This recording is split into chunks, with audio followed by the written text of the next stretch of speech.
It was a typical Tuesday afternoon in downtown New York City. The streets were bustling with people, cars honking, and the usual sounds of the busy city that never sleeps. Inside a small cafe near the corner of Fifth Avenue, Sarah, a waitress, was going about her routine. She had been working here for the past few years, and honestly, it wasn't her dream job. But it paid the bills. It kept food on the table. Then, as the door jingled, Mr. Bradley, an older man in his late 50s, walked in. He had the look of someone who had seen too much in life, yet still carried an air of arrogance. Dressed in a gray suit, his hair neatly combed back, he looked like any typical businessman you might see on Wall Street.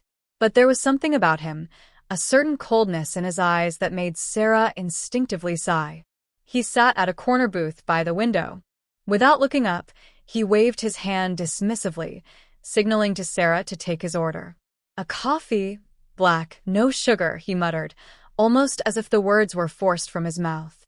Sarah, always polite despite the mundane nature of her job, smiled and nodded. "Sure, sir. I'll bring it right up."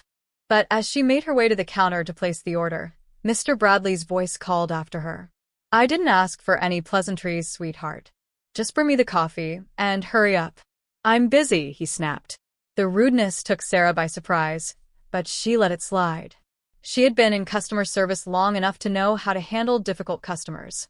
She brought his coffee, carefully placing it on the table in front of him, trying her best to keep her cool. But Mr. Bradley didn't even look up from his phone. He took a sip of his coffee and scoffed. "Is this how you run this place?" "The coffee is cold," he barked, throwing his napkin on the table. Sarah was taken aback.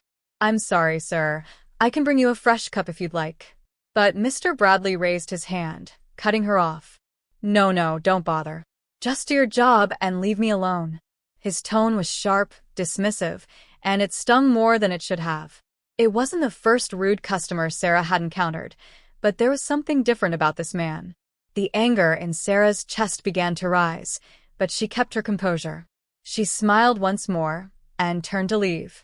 But before she could walk away, Mr. Bradley did something that no one in that cafe could have predicted. Something that would change Sarah's life forever.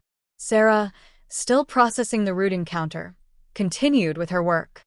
The moment she turned her back on Mr. Bradley, she couldn't shake the odd feeling gnawing at her. It wasn't just his attitude, it was something more. As she refilled water glasses and wiped down tables, her mind wandered back to that cold stare he gave her when he dismissed her so abruptly. She had seen rude customers before, but this was different. He wasn't just being rude, he seemed almost purposeful. There was a certain distance in his eyes, as if he saw her as nothing more than a cog in a machine. And she didn't like it. Not one bit. The day went on, and Sarah tried to forget about it. After all, it was just another shift. But in the back of her mind, she couldn't shake off that unsettling feeling about Mr. Bradley. She couldn't help but wonder if there was something more to him, something beyond the harsh exterior. As the hours ticked by, Sarah's shift was winding down. The cafe was quieter now, and most of the customers had left for the evening. But there was one thing Sarah couldn't ignore. Mr. Bradley hadn't left. He had been sitting there for hours, tapping away at his phone, completely engrossed in whatever was on his screen. The only time he'd looked up was when he snapped at her earlier. That was when it happened. Just as Sarah was about to clock out for the night, the cafe's door swung open again. A man in a black suit entered, looking around. He walked up to Sarah at the counter, and she instantly recognized him. It was James, the cafe's manager. "Hey, Sarah, could you go check on table 6 one more time? Mr. Bradley asked for you," James said, his voice a little shaky. Sarah nodded, wondering what he could possibly want now. Was he going to complain about something else? Or maybe he'd just finished his coffee and was ready to leave. When Sarah walked over to Mr. Bradley's table, he didn't look up at first. His phone screen seemed more important than anything happening in the cafe. Sarah hesitated for a moment, unsure if she should speak or just wait for him to notice her. Finally, he glanced up, his cold expression softening slightly. "You're still here," he said, as if noticing her for the first time. He stared at her, almost like he was studying her. "You know, I've been thinking about something. You seem different from the others." Sarah wasn't sure what he meant by that, but she kept quiet, waiting for him to elaborate. "I've been coming here for weeks now. Same cafe, same seat. Same rude barista, every time," he said with a wry smile. "But there's something about you. You're different." Sarah couldn't quite place it, but something was odd about his words. He wasn't being rude this time. It was as though he was offering her an apology, but there was no apology to be found in his tone. Just as she was about to ask him if he needed anything else, he stood up. Sarah froze, unsure of what was happening. Then he reached into his coat pocket. "I've been watching you," Mr. Bradley said softly, almost as if the words were meant only for her. He slid something across the table to her. "I think you deserve better than this." It was a check. A thick, official-looking check. But not just any check. Sarah glanced down at it, and her heart skipped a beat. Written in bold letters at the top of the check was the amount: $1 billion. It was real. $1 billion check. Her hands shook as she picked it up, unable to comprehend what was happening. I don't understand. Why would you give this to me?" she stammered, her voice barely above a whisper. "Was this some kind of prank? Was this a test?" Mr. Bradley's gaze softened even more. "Because you deserve it," he said, his voice surprisingly gentle. "You've been through a lot, and you've handled it with grace. I've been watching you for a while now, and I'm impressed with how you carry yourself." Sarah's mind raced. This couldn't be real. Could it? "How could I possibly take this?" she managed to say, her voice still shaking. "I don't deserve something like this." But Mr. Bradley simply smiled, shaking his head. "Sometimes, the people who treat you the worst can end up giving you the most life-changing moments," he said cryptically. "Take it. It's yours." Sarah was at a loss for words. She stood there, staring at the check in her hand, trying to process what had just happened. What was Mr. Bradley's real motive? Why had he given her $1 billion check? There had to be more to the story. Was this some kind of test? Was he trying to prove something to her? Or was there something even deeper at play? Something that would change Sarah's life in ways she couldn't even fathom? Just as she was about to ask him, he turned and walked out of the cafe without another word, leaving Sarah standing there in shock, the $1 billion check in her trembling hands. Sarah stood frozen, staring at the $1 billion check in her hands, her mind struggling to grasp the magnitude of what had just happened. Was this some sort of elaborate joke? A test? She had worked in this cafe long enough to know that people sometimes played cruel tricks, but this didn't feel like one of those moments. It felt real. Too real. For the next few minutes, Sarah stood there in disbelief, watching the front door swing gently closed behind Mr. Bradley. The world seemed to slow down. She looked down at the check again. Her heart raced. It was signed with an elegant signature, one she didn't recognize, but it looked legitimate. No sign of a scam, no red flags. She glanced over at James, the cafe manager, who was busy cleaning the counter. His face was unreadable, but his eyes kept darting to her. Finally, unable to take it anymore, Sarah walked up to him, holding the check out in front of her like it was a foreign object. "James, do you see this?" she asked, her voice barely above a whisper. James froze, his eyes widening as he saw the check in her hand. Is that real?" His voice cracked slightly, as if the idea of a check that large was more than he could comprehend. "I don't know," Sarah responded, still not fully believing what she was holding. "Mr. Bradley gave it to me, and I can't make sense of it." James was silent for a moment, then slowly moved closer to examine the check. His brow furrowed. "I've never seen anything like this. But if it's real, Sarah, you need to go straight to the bank. This isn't just some random handout. $1 billion check? This could change your life forever." It wasn't long before Sarah made up her mind. With shaky hands, she grabbed her bag, grabbed her phone, and headed straight to the bank. The entire time her mind raced. Why had Mr. Bradley given her such an extraordinary gift? She hadn't done anything special. She was just a waitress at a small cafe in New York City. Yet here she was, holding a check that could buy entire city blocks. The line at the bank was long, but Sarah couldn't focus on anything but the check. Every person who walked past her seemed to be in a hurry, but she was frozen in place, unable to take her eyes off the check. She felt the weight of it, both physically and emotionally. What would her life look like if this was real? Could she actually cash this? Could it really change everything? Finally, after what felt like hours, it was Sarah's turn. She approached the teller, still clutching the check tightly. The teller, a young woman named Amy, looked at her with a mixture of curiosity and professionalism.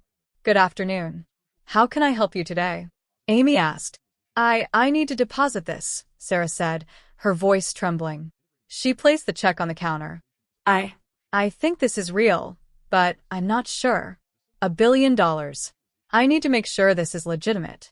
Amy's eyes widened as she examined the check, her hands pausing over the keyboard as she processed what she was seeing. "Oh my God, this is a real check," she said, almost to herself.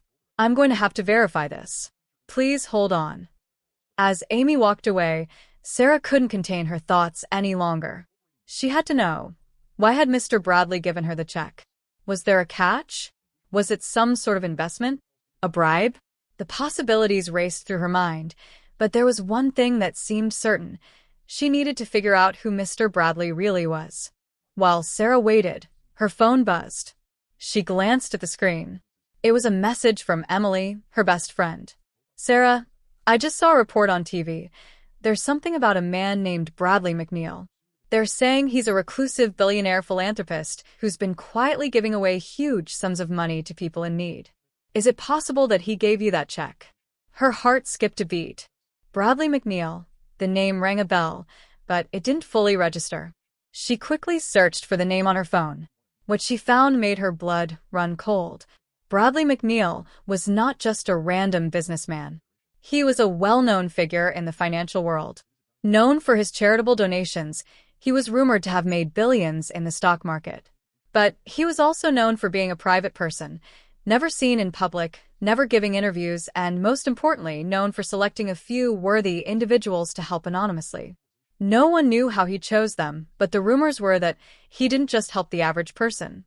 He only helped people who had been through great adversity, those who were overlooked by society.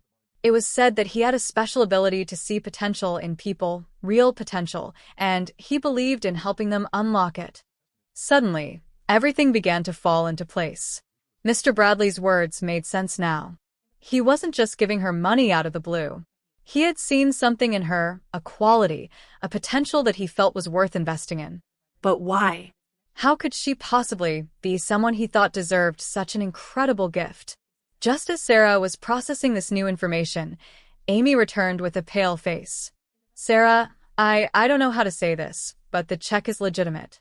It's going through. But there's something you need to know. This isn't just about money." Sarah felt her heart drop. "What do you mean?" Amy looked around nervously, leaning in. Bradley McNeil has been known to give these checks, but there's always a catch. These aren't just donations. He's choosing people to mentor, people who will change the world. This check isn't just for you. It's a challenge. You have to do something with it, something big. He's watching you. Bradley wasn't just a philanthropist. He was building something bigger, something global. And Sarah was now part of it. As the reality of the situation settled in, Sarah felt the weight of her decision pressing on her. She had never asked for this kind of attention, never wanted to be part of something so much larger than herself. But here she was, holding $1 billion check and learning that her life was about to change forever. But it wasn't just about the money. No, this was about something bigger. Something that would challenge everything she had ever believed. She could feel it. This wasn't just about her anymore. She was part of something that was going to shake the very foundations of how people saw success, philanthropy, and change. Sarah's phone buzzed again. This time, it was a message from James, her manager at the cafe. "Sarah, I heard something. People are talking about you, and that check. They say Bradley McNeil has been known to hand out checks like this to people who are on the verge of doing something life-changing. But it's not just about the money. He's watching to see if you will make the right move." The words echoed in her mind. He's watching. It felt like being under a microscope. The thought of someone observing her every move made her feel exposed. It wasn't just her future on the line now. It was the future of whatever this grand scheme was. Could she really live up to the expectations? Did she even want to? Her phone buzzed again, but this time it wasn't a message. It was an unknown number, flashing on her screen. She hesitated but picked it up. "Hello?" she asked, her voice shaking. "Sarah," came a calm, authoritative voice on the other end of the line. "This is Bradley McNeil. I trust you've received my check." Sarah's breath caught in her throat. It was him, the man behind the mystery, the reclusive billionaire.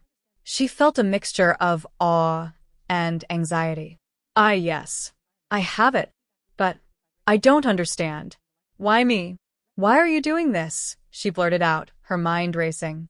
Bradley's voice was patient but firm. "Sarah, I don't give out money for the sake of charity.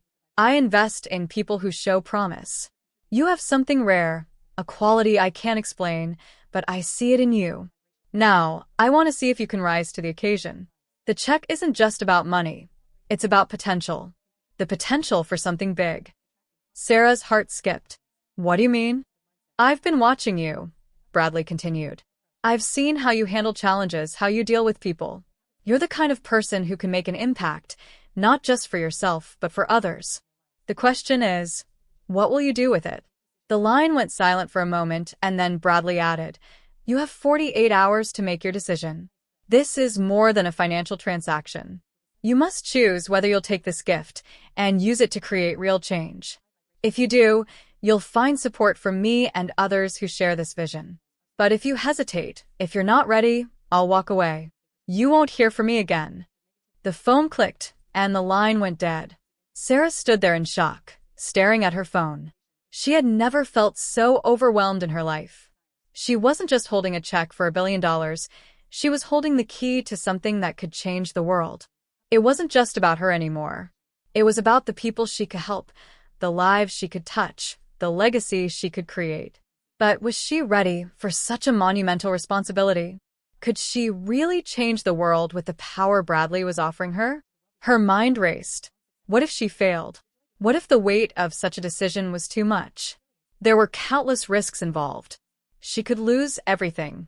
But then, she couldn't shake the thought that this was her one chance, a once-in-a-lifetime opportunity to do something truly extraordinary. She paced around her apartment, trying to think clearly, trying to piece together what was at stake. Time was ticking. The 48 hours Bradley had given her were already passing, and the pressure was mounting. The world wasn't going to wait for her to make up her mind. Her phone buzzed again. This time it was Emily, her best friend. "Are you okay? I saw you on the news. They're saying Bradley McNeil's investments are about more than just money. He's shaping the future. They're calling it a global revolution. What's going on?" Sarah stared at the message. Global revolution? Was that what this was? Was this a movement of some sort? A network of people brought together to do something monumental? Before she could respond, a news report on her TV caught her attention. It was a special segment about Bradley McNeil. The reporter spoke excitedly about his growing influence and the secretive way he operated. But what caught Sarah's attention most was the closing remark. Bradley McNeil has always chosen individuals with the potential to lead a global shift. His selection process is mysterious, but one thing is certain. Those he chooses will not only be wealthy, they will be part of something bigger. A movement of change. A movement that will alter the course of history. Sarah could feel the weight of the decision, now more than ever. She wasn't just being given money, she was being asked to lead something that could affect millions, maybe even billions of people. If she made the wrong move, she could lose everything. But if she made the right choice, she could shape the future. The phone buzzed once again. Another unknown number. She answered, her voice trembling. "Sarah," came Bradley's voice again, this time even more insistent. "You have 24 hours left. Time is running out. The world won't wait. Don't waste this chance." Sarah sat alone in her small apartment, the weight of the decision hanging heavily on her shoulders. The world was at her feet, yet she felt more unsure than ever. The last 48 hours had been a whirlwind, an overwhelming mix of emotions, uncertainty, and excitement. Her mind kept racing, replaying everything she had learned. The check, Bradley McNeil, the opportunity to change the world. But with all this power came responsibility, a responsibility that seemed impossible to bear. What if she failed? What if she couldn't live up to the hype? But then, something deep within her shifted. She remembered her mother's words, words she had heard so many times growing up. Fear is the enemy of progress. Was this fear, or was this simply the excitement of embarking on a life-changing journey? Was she going to let fear control her, or would she rise to the challenge? The truth was, Sarah knew she had always wanted more. She had always dreamed of doing something extraordinary, something that would leave a mark on the world. This was her moment. She couldn't let it slip away. With a deep breath, she picked up the phone. She dialed Bradley McNeil's number. Her hands shook as she waited for him to pick up. When he finally did, his voice was calm, but there was an urgency to it. "Sarah," he said, "have you made your decision?" For the first time in days, Sarah felt clear-headed. "Yes," she said, her voice steady. "I'm in." There was a long pause on the other end of the line. Then Bradley's voice, filled with approval, came through. "Good. This is just the beginning." The next few months were a whirlwind. Sarah's life transformed in ways she never thought possible. She used the billion-dollar check not just to build her own wealth, but to start projects that would make a real difference in the world. She created a foundation dedicated to tackling poverty, improving education, and fostering innovation for sustainable development. She brought together a team of passionate individuals who shared her vision, and together, they worked to change the world, one initiative at a time. Bradley McNeil became her mentor, guiding her through the complexities of global impact, teaching her the lessons she needed to learn to make the most of this opportunity. She learned quickly that this wasn't just about money. It was about the power of using resources to create lasting change. And with each passing day, she grew more confident in her ability to lead, to inspire, and to make a real difference. And now, Sarah's story has become more than just a tale of luck. It's a reminder that sometimes life's biggest opportunities come when we least expect them. It's about stepping up when the world needs you, even when fear and uncertainty try to hold you back. So, what about you? Do you have the courage to step up and make the most of the opportunities life presents you? Will you take the leap and trust that you, too, can make a difference? The world is waiting for leaders who are ready to rise to the challenge. If you're ready to change the course of your life, like Sarah, and embrace the unknown, comment below and let us know what bold moves you're willing to make. Remember, greatness isn't about waiting for the perfect moment. It's about making the most of the moments you have and taking action when the world needs it most. Will you take that first step?